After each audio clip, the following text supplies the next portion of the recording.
What's up, guys? I hope you're doing well. Going into something that's a little bit more in my wheelhouse, that I have a little bit more, compared to the green energy stuff we've been doing a couple days, I have a lot more study in this kind of stuff. I've actually written uh, almost 10 pieces about it, maybe somewhere in there. I don't know, but it's a lot more in my wheelhouse of what I enjoy to study, and I've always thought it was interesting. And I also thought this particular article too has will probably ruffle some feathers, and I think it's great. Anyways, let's head straight to the screen share. So it's working. Yeah. As you can see by this long title, so president of Blackrock investment firm warns an entitled generation needs to brace for shock of shortages and higher inflations. Experts warn Americans will pay an extra $433 a month for basic goods, right? So my biggest thing of what I thought was funny, and they also said later in the article that, like, they asked, they inquired, or what, however they do it with him or with them, about whether, or like, what exactly is this entitled generation, right? And it's probably my age group, or maybe a little bit older too. Um, just kind of, I guess, like 20s to, I don't know, 40 just yet. Um, Anyways, pretty much anyone that was born after the whole 1970s stagflationary setting. Um, Pretty much. So I'd probably say, even people born in the 80s, I guess, because they're so young, but they might have dealt with some of the kind of the learned behavior of their parents from the time. But anyways, basically, he said that these Americans will face the shock of goods shortages for the first time in their lives as supply chain disruptions continue to spur high inflation. Basically, talking about, like, this type of inflation isn't necessarily just demand driven. There's a lot. I think he also calls it scarcity inflation later in the piece. Basically, just the fact that this is due to lack of supply and not an overabundance of demand per se. Um, anyways, but he also is quoted saying, "And we have a very entitled generation that has never had to sacrifice." Added the 65-year-old Kapito, the name of the president of BlackRock, or, well, I think he's one of the co-founders as well. Um, who has an estimated net worth of more than 400 million and made 24.6 million in total compensation in 2020.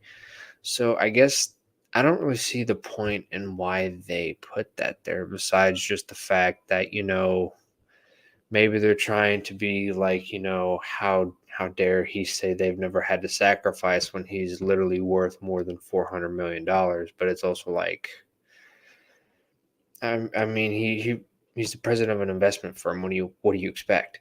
Um, and there's a whole bunch of things. It's like, um, just in general, if someone got their money honestly, then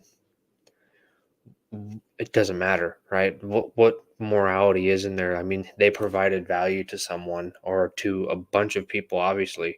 And I'm not particularly saying this specifically for him. This is kind of just generalized because I don't really know the intricacies of Rob Kapito and all that kind of stuff. I don't know his story, and I'm assuming he got his money through BlackRock. But I mean, even then, and I've noticed there's a lot of there's a reason I've been doing quite a few videos on BlackRock, just kind of looking more into it because it seems like a rather hot topic, and I've heard a lot of, like, almost conspiratorial things about it. So I thought it'd be interesting to kind of follow it and kind of learn a little bit over time, especially about that.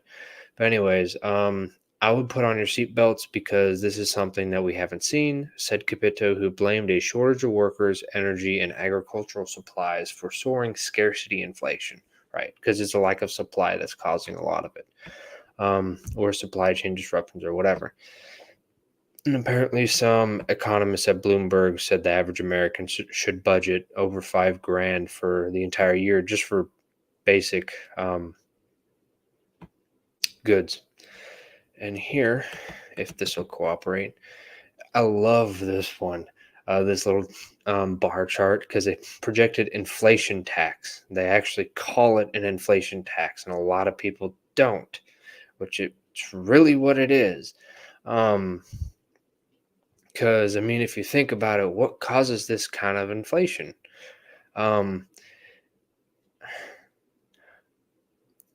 it's very arguable, at least in my opinion. And to be honest, I sympathize with that. That a lot of like at least major inflation or deflationary, anything outside of kind of the realm of norm or whatever, especially specifically with money, is probably due to government intervention at some extent, right? And so in this case, why are the supplies of goods and services so low? Why are we having this kind of lack of supply-driven inflation? Could it have anything to do with the fact that we, shut down the economy for a year and a half, whatever it was, right? Um, couldn't have had anything to do with that. And there's again, when it comes to stuff like this, there are a lot of cross currents, but I'm just saying that is definitely that's definitely a big one. But there's a lot to go into it, and that's not really the purpose of this specific video. But I have written a few pieces on inflation from different perspectives. A couple from the CPI, and one in terms of like the GDP deflator, and a couple others, I believe, just to kind of get some variety in there and really look at it in different ways. But anyways, again, here's that average they're talking about. But if you notice, they based this whatever what was it they called the adding $433 a month basically for or budgeting that in for extra expenses due to inflation for 2022, right? They based it off this average, but realize that only the top 40% of like families, I guess, or income breadwinners or whatever you want to call it, people who have a job with income, only 40% are above this average, right? Um, which is close, but it's still like it's not a lot of people. And like the spread between these, like the people down here. And I don't really know what this like is this on a monthly basis or what? Come on. Or is this just total? I guess it's just total. Yeah. So it's saying how much they should budget for a year, right? Depending on I guess the living of the persons. So an average American should budget an extra $5,200 this year for higher prices. So I guess these are like the quintiles of income, and this is how much they should budget depending on it. Okay, so that kind of changes a little bit of what I said. Anyways, come on. Here's another one. Gas prices. Did I highlight anything above it? I don't think so. Anyways, the good old gas prices, right? Seeing how they spiked up, which I mean, anyone who drives a car, this is pretty obvious. I think they've been rising everywhere. Even though I've lived in places that were relatively like they'd always have the lowest of gas prices, or at least close to it. So like Tennessee was always pretty good. Sometimes when I'd go over to like Arkansas or so on, they were typically lower. It's only until now, like this is almost exactly what I see down here in Florida. So at least we're on the average, I guess. We ain't no California, but still. But one thing to note, and one thing I'd like to talk about a bit, was this whole basically blaming the inflation on Putin, specifically gas prices. And it's one of those things.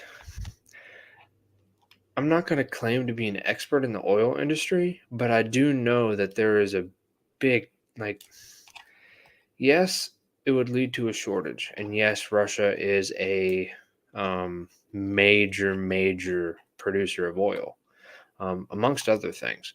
But it's also like, there's a lot more that goes into gas prices than just that, right? There's different types of oil. There's different, like, You have to refine them differently and things like that. Like I was reading one thing to where it's like, for diesel, like to have a specific sulfur content or whatever, it's like they're having trouble getting that low sulfur crude, I think is what it's called, and they to refine it or whatever, or let me see, because you have different producers, and then there's different like levels of the refining process, to where it's like they'll only take like specific kinds of crude sometimes, or because that's what all they're equipped for, because it's not cost effective beyond a certain point. And so when like the price of oil goes up to like 100 or 120, those high cost producers all of a sudden they're profitable again, or they could be profitable again, I should say. And so you'll be more likely to see high cost producers come online when the price of said commodity is much higher, and then adding more supply, which will eventually bring the price down, if left to its own devices. At least at some point it'll bring the price down. The whole saying, like, the cure for high prices is high prices. um, if the market actually is allowed to do so, and without government intervention preventing it from doing so,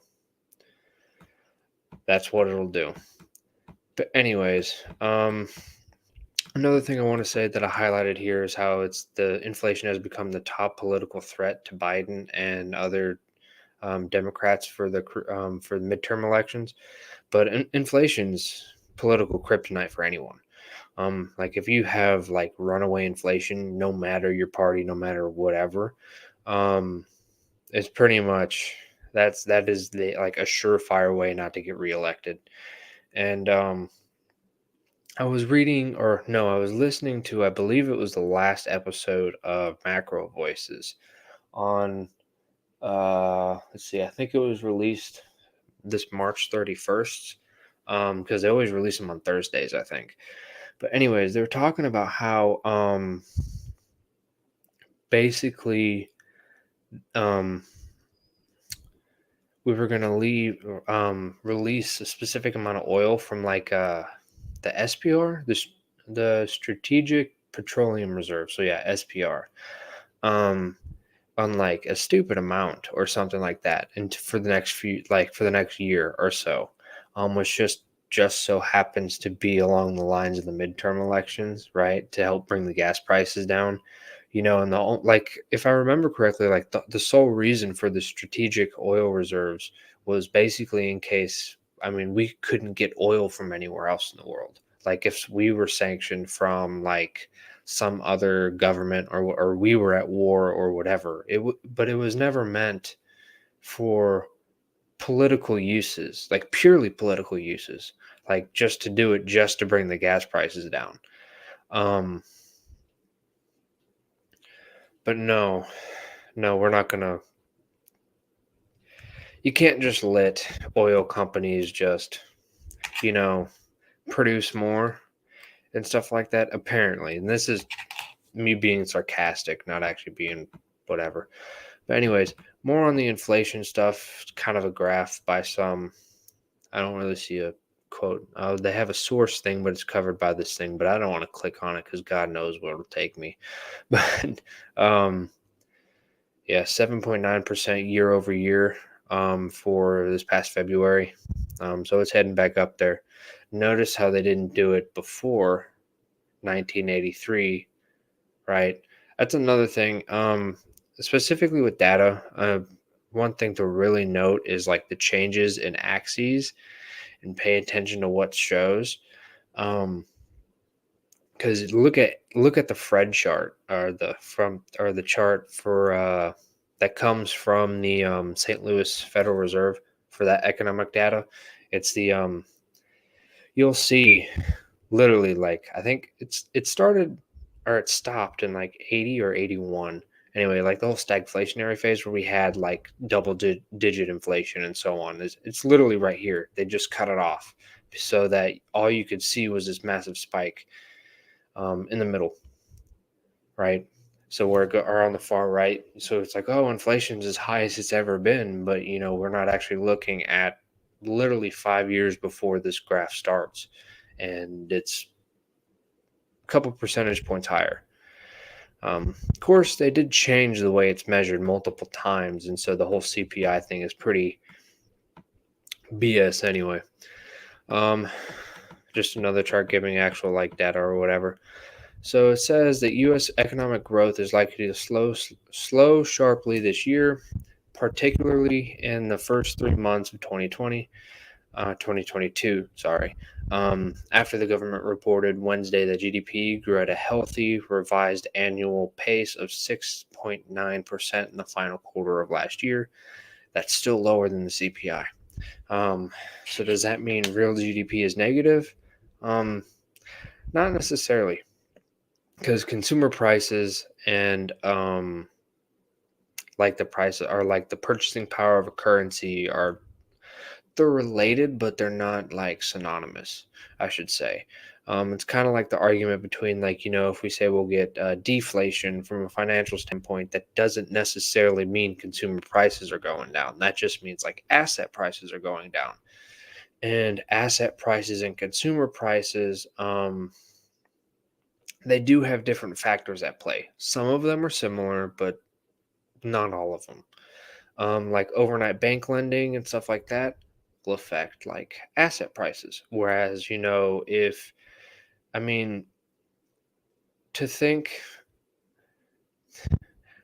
I would be very surprised, and I highly doubt that it's actually true that you would say a massive spike in say overnight lending, or the overnight reverse repo rate in the repo market, excuse me, would affect the price of chicken. I think it's a completely different supply demand dynamic and different forces at play. It seems, at least.